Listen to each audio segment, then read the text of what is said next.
Elena Ward, step away from the controls. You are under arrest for arms trafficking, conspiracy, and violation. The voice thundered from the bullhorn, backed by rifles, zip ties, and a reputation on the line. Elena didn't flinch. She didn't run. She simply looked the officer in the eye and exhaled. They zip-tied her wrists, labeled her a traitor, and prepared to broadcast the biggest arms bust in Coast Guard history until she whispered a single phrase that made an entire military unit freeze.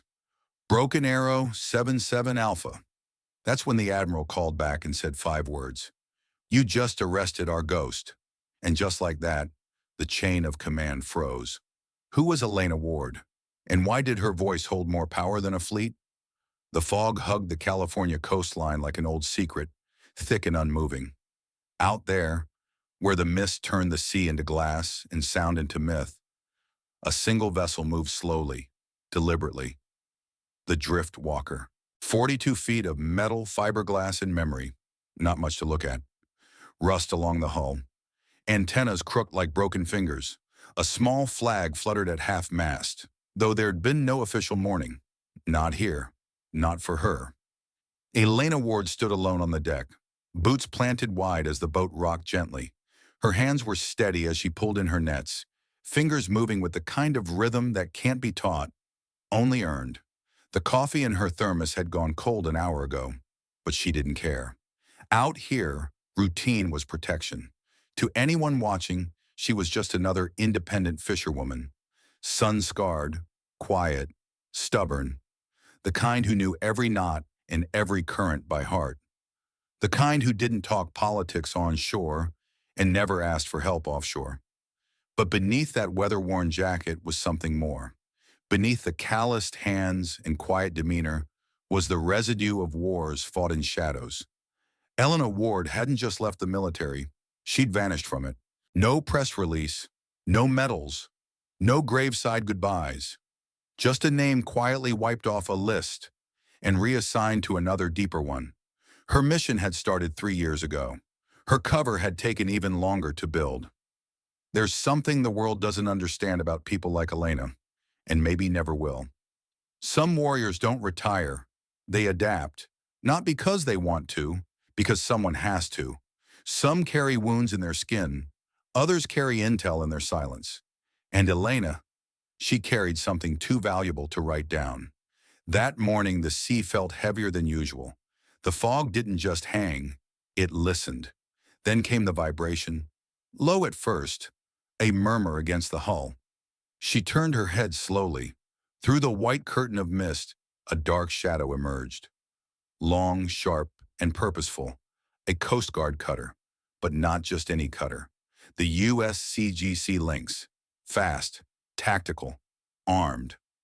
That's when she noticed the configuration. 2 additional vessels flanking the main one. They moved like a hunting formation, not a patrol. Then the spotlight hit, harsh white slicing through fog like accusation. A voice crackled over the radio. Fishing vessel Driftwalker. This is the United States Coast Guard. Cut your engines immediately and prepare for emergency boarding. No greeting, no courtesy, just command. Elena's eyes narrowed slightly. No panic, just observation. She scanned the cutter with a soldier's gaze. The way you learn to read a battlefield before anyone fires a shot. The crew wasn't in inspection uniforms. They were in full tactical gear. Body armor, heavy rifles, helmet cams. And at the bow, mounted and manned, an M240 machine gun. This wasn't a licensing check. This was a takedown. And still, she didn't move. Not like they expected her to. Because Elena Ward had been trained for situations where standing still saved lives. She had walked through minefields more predictable than what this felt like. She raised her hands slowly, methodically, just enough to be seen, but not enough to surrender. Inside her mind, variables spun like a digital grid. Had someone compromised her cover? Had the arms traffickers she'd been tracking discovered her identity? Or worse, had someone in her own chain of command fed bad intel to the Coast Guard? The cutter pulled closer, hull groaning, rope lines beginning to drop. 15, maybe 20 armed personnel, all watching her, all expecting resistance. They didn't see a woman hauling nets, they saw a threat. And the tragic part? They were half right. Elena Ward didn't flinch as the boots hit the deck. They came fast. Ropes down, rifles raised, voices clipped with urgency. 12 men and women in full tactical gear, storming a 42-foot fishing vessel as if it were a cartel stronghold. And still, she didn't speak. She simply stepped back from the helm, slowly, calmly, letting them think they were in control. But in her mind, the countdown had already begun, because this wasn't the first time she'd been boarded, and the last group that tried didn't walk away with the truth either. While they shouted and moved, she watched. Elena had long ago learned the value of silence, not as surrender, but as strategy. Every voice raised around her was just static. What mattered was posture, eyes, formation. The woman at the stern hesitated before climbing aboard. Rookie. The two on the port side moved too wide, trained for open terrain, not cramped vessels. The point man barked orders with a volume meant to mask fear. His grip on the rifle said the rest. They were good, but not sure. And that was enough. The driftwalker wasn't what it seemed. To passing boats and harbor authorities, she was a retired longliner, barely holding together. But inside, every bolt and panel had a purpose. The hull was lined with passive sonar, tuned to encrypted low-band signals. The storage cooler below the deck wasn't for fish. It was for fiber tap relay. Even the rust was faked, applied with a marine-safe compound to keep suspicion at bay. This vessel had once sat idle for 8 days off the Libyan coast without being detected, while Elena intercepted drone command frequencies from 3 nations. This boat wasn't for fishing, it was for listening, and now they'd brought a battering ram into a chessboard. Up on the cutter, Commander Rafe Donovan stood with his arms folded, watching the live helmet feeds from his boarding team. His jaw was set, his voice steady, but inside he was already rehearsing the press conference.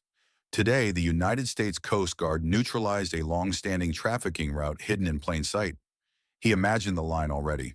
After years of chasing shadows in the Pacific, he finally had a solid bust. Intel from a defense contractor, encrypted logs, vessel movement matched to arms dumps from the Philippines to Baja. All signs pointed to this woman, Elena Ward, a name that had slipped through too many files, a background that was too clean, too quiet. Donovan didn't care what secrets she carried. He wanted a result. Full breach, clear every compartment. Take her below for processing, he ordered. No hesitation. But even as he gave the command, something gnawed at him. The way she stood, not scared, not defiant. Still. The boarding team moved inside the cabin, rifles sweeping in tandem. Everything was as it should be.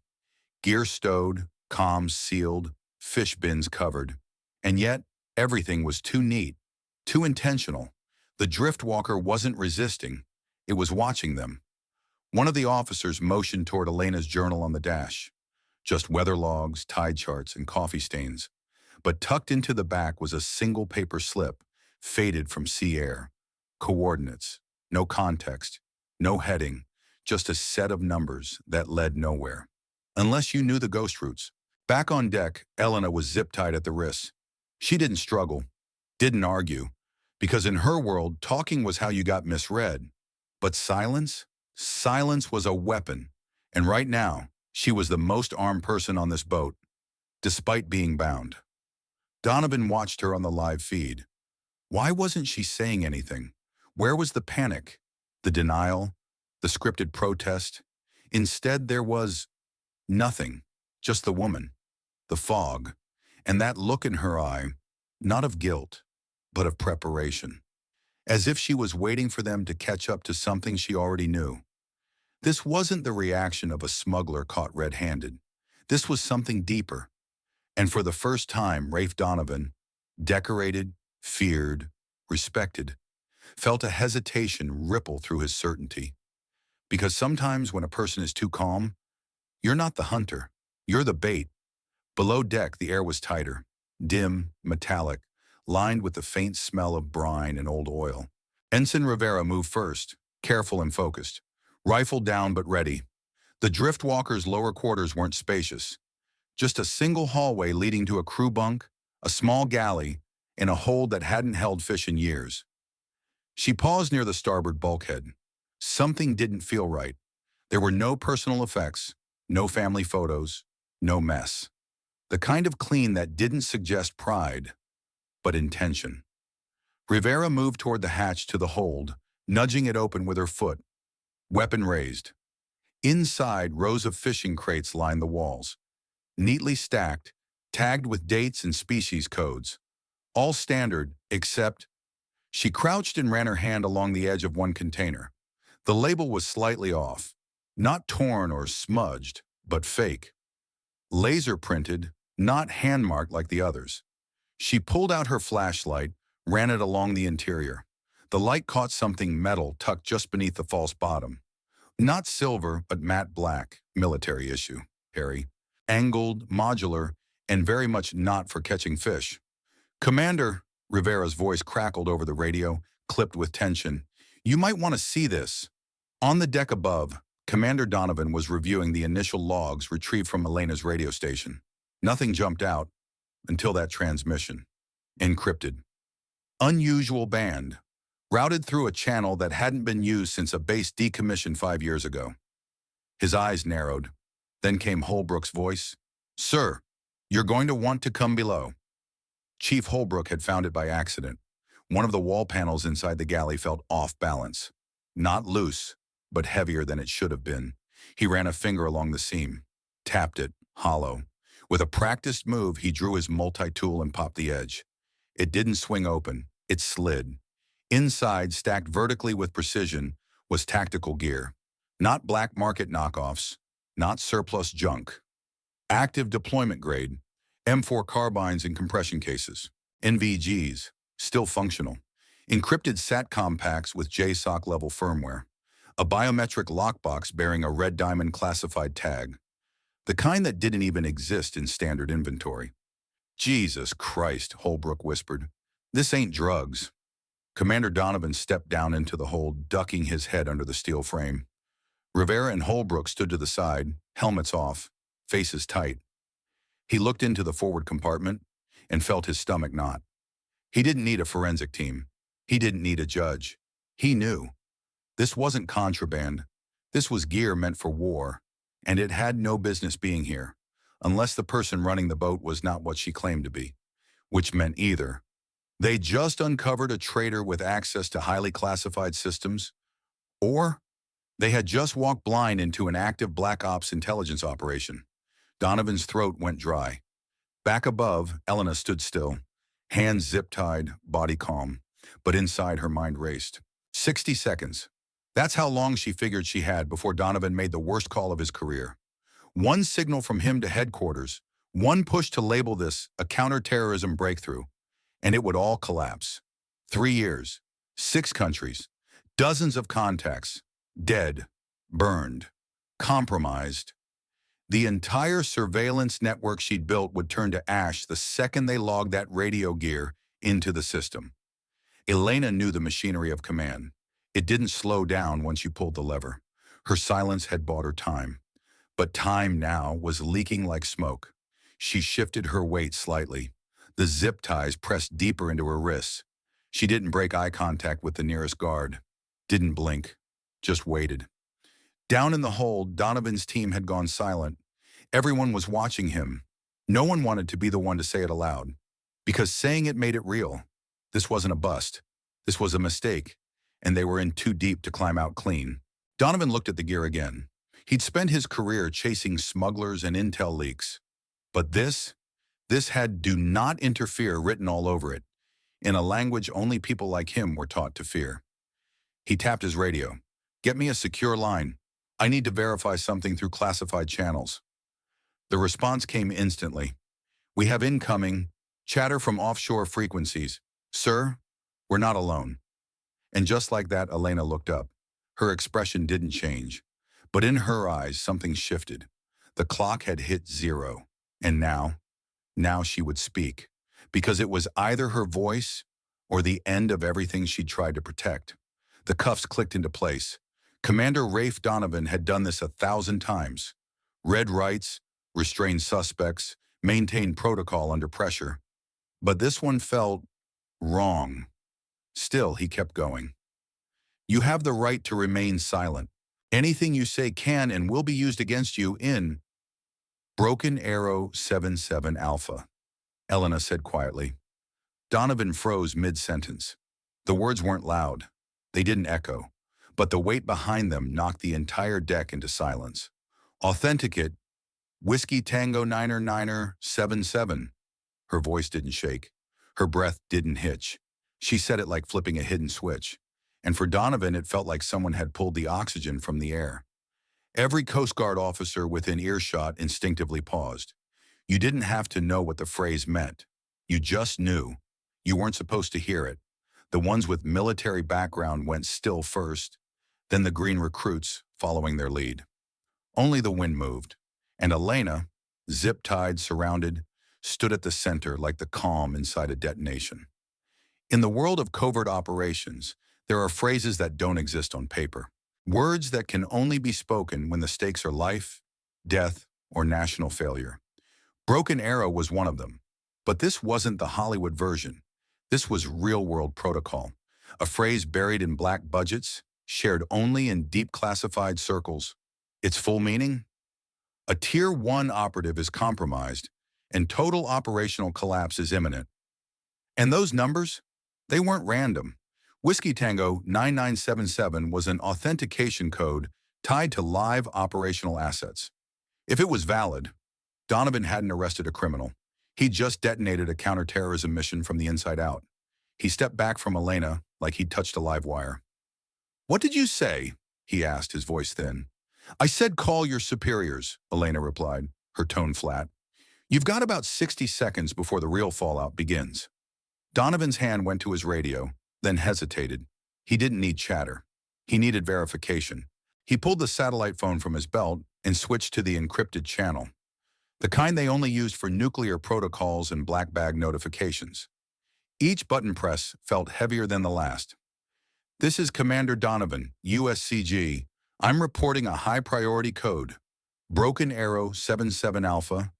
Authentication, Whiskey Tango, 9977. Static. Then silence. Then a click. Stand by." He waited. The seconds felt like molasses through his veins. No one on the deck moved. His team had begun backing away from Elena, just slightly, the way people do around live explosives. Because make no mistake, she wasn't a suspect anymore.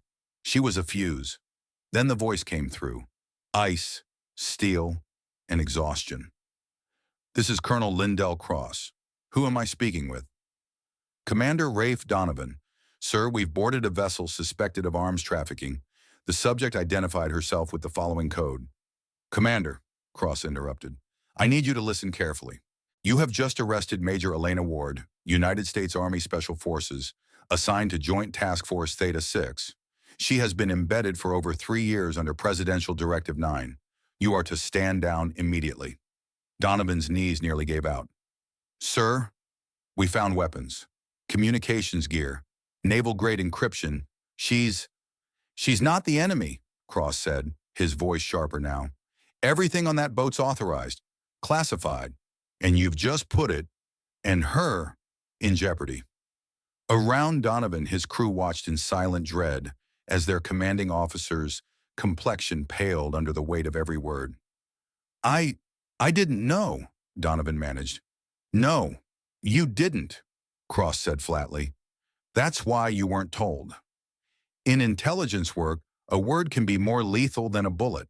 A single phrase, properly delivered, properly authenticated, can unravel years of surveillance, operations, lives."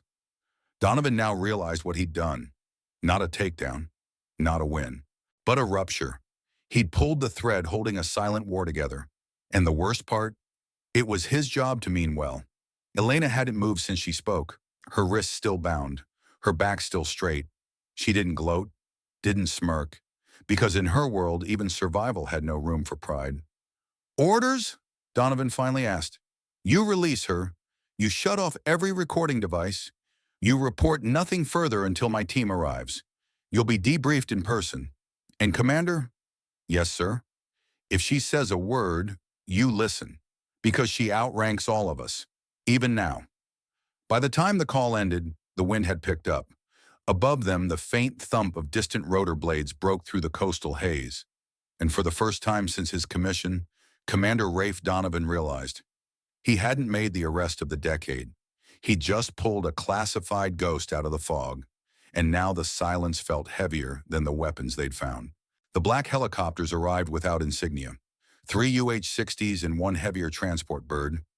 Matte paint, silent rotors, tinted windows. No call signs, no formal clearance. They didn't need any, because by now every line of command between the Coast Guard and JSOC had been overridden. On the deck of the Driftwalker, Commander Rafe Donovan stood motionless. His clipboard was gone. His authority, a shell. The radios had gone quiet, not from protocol, but from fear. Everyone was waiting for someone else to make the next mistake. And then came Nix and Cole, 2 men in civilian clothes, slacks, neutral jackets, no name tags, no rank. And yet, when they stepped onto the deck, the entire Coast Guard crew instinctively moved aside. "Commander," one of them said, "we'll take it from here." That was all. No badge, no questions, just gravity. Elena Ward hadn't said a word since the phone call ended. Her wrists still bore the faint marks of the zip ties, but now no one dared to restrain her. The woman who had been arrested for smuggling 20 minutes ago was now the epicenter of a billion-dollar intelligence disaster. Cole handed her a folded piece of paper. She read it once, nodded, and tucked it into her jacket without a word. To the untrained eye, it looked like orders. But to Donovan, who had once worked counter-intel briefly, he recognized the formatting: evacuation, full burn protocol, immediate disappearance. Her life as Elena Ward fisherwoman was over. Her years of building trust among arms dealers, her coded relay stations, her front organizations, all burned in under 20 minutes. They moved her below deck to debrief, not in a secure room, just the galley table, the same one where she'd once disguised radio logs as fish quotas.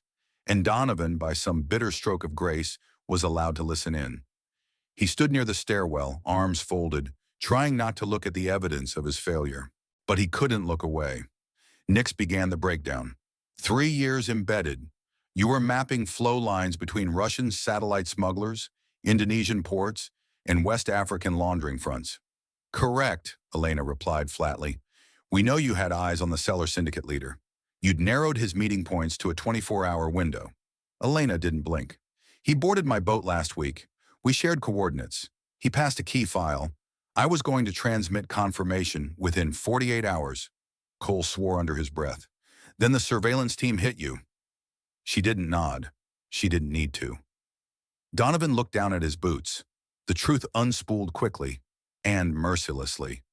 The Coast Guard's own surveillance logs had been compromised, intercepted, redirected, fed back to them by the very people Elena was hunting. Her patterns, her secrecy, her offshore routes, all used against her. She wasn't exposed by mistake. She was framed, perfectly. And the Coast Guard? They had become the perfect weapon. Donovan finally spoke. "Why not pull the plug sooner, if you knew they were on you?" Elena's eyes met his. No anger, no pride, just exhaustion. "Because I needed to know how high the rot went." Her voice was calm, controlled, and it cut deeper than any accusation. The debrief ended with a single directive from Nix. "You're being exfiltrated to Northern Command. Your identity will be erased.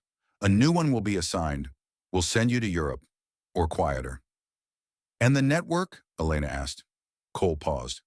"Gone. We can't recover it, not cleanly."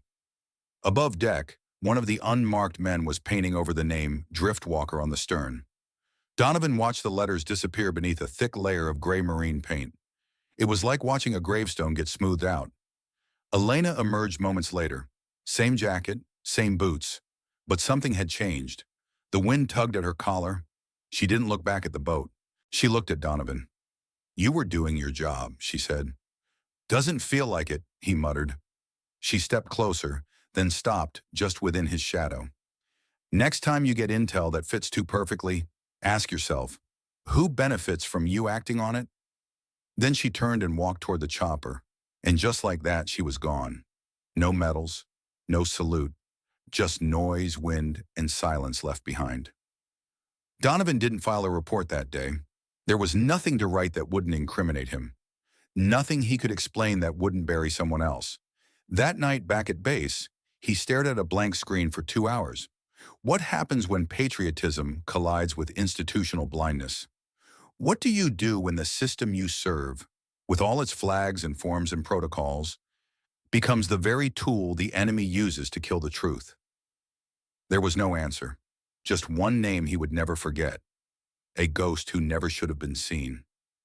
Elena Ward. The rotors thundered like ghosts above the Pacific haze.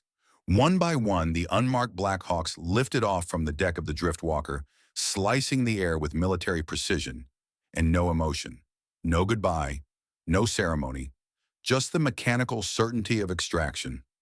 Elena Ward sat inside the first bird, silent, her eyes fixed on the coast disappearing behind her. She didn't speak.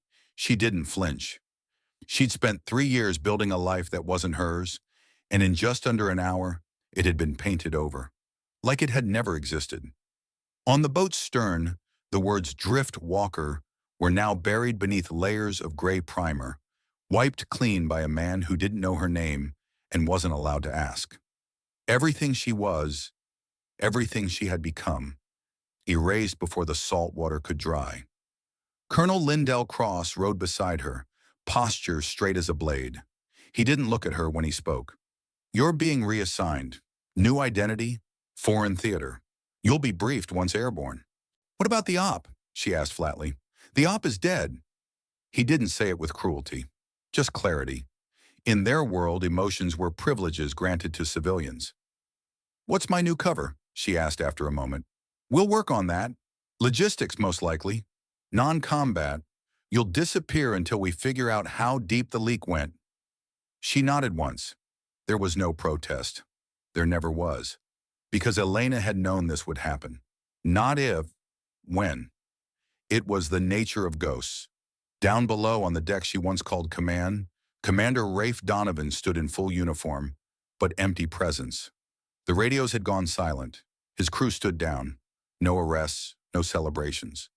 Just the kind of silence that comes when a man realizes he didn't just end a career, he ended someone else's war. Donovan watched the final helicopter lift off. Wind battered his face. He didn't raise a hand to shield it. There was something poetic in the sting. He had followed every regulation, every step, every verified report. And still, he'd been wrong. Spectacularly, ruinously wrong. Because sometimes doing everything by the book meant you walked right past the truth written between the lines. Back in the bird, Elena reached into her jacket and pulled out a single item that had survived the sweep. A folded slip of weathered paper. Coordinates. Now useless. The man they pointed to, a high-value arms broker tied to 3 pending attacks, would never show again. Her link to him had been severed the second the Coast Guard stormed her deck. The intelligence was gone. The network burned. Her mission? Archived as a compromised field effort. She'd sacrificed 3 years and walked away with nothing but a call sign no one was allowed to speak out loud, and a name no longer hers. Somewhere over the ocean, Cross finally broke the silence. "You did everything right." She turned to him, not with gratitude, but with quiet disdain. "Then why does it feel like I failed?" He didn't answer. Because he couldn't. As the helicopters faded into sky, Donovan remained on the edge of the pier. No orders, no clearance, just questions. Questions no one would ever answer. Who do we trust when we're told to follow orders? When the uniform becomes a blindfold instead of a responsibility? How many quiet warriors vanish without a thank you? Without medals? Without parades? And how many lives are lost, not by failure, but by success? Executed without wisdom? The answer, he realized, may never come, because sometimes the cost of defending the truth is becoming invisible to it. In a world where everything is tracked, posted, and praised in the open, this story reminds us. Some heroes don't need to be seen to save lives. They operate in silence, not for applause, but because someone has to. Elena Ward never asked for recognition. She didn't demand medals or speeches. She served and disappeared so that others could sleep peacefully without ever knowing her name. And maybe that's the lesson today. That truth isn't always loud, that patriotism doesn't always wear a uniform in public, and that sometimes following orders can cost more than breaking them. In a time where headlines define our heroes and quick judgments shape public opinion, we must ask ourselves, are we trained to see truth or just to react to it? So let me ask you, who do you trust more? The person who obeys the system or the one who risks everything to protect it from the inside? Have you ever known someone like Elena? Quiet, humble, but carrying something bigger than themselves? Let's talk about it in the comments below. Your stories matter. Your perspective matters. And if this story moved you, if it made you pause, consider subscribing.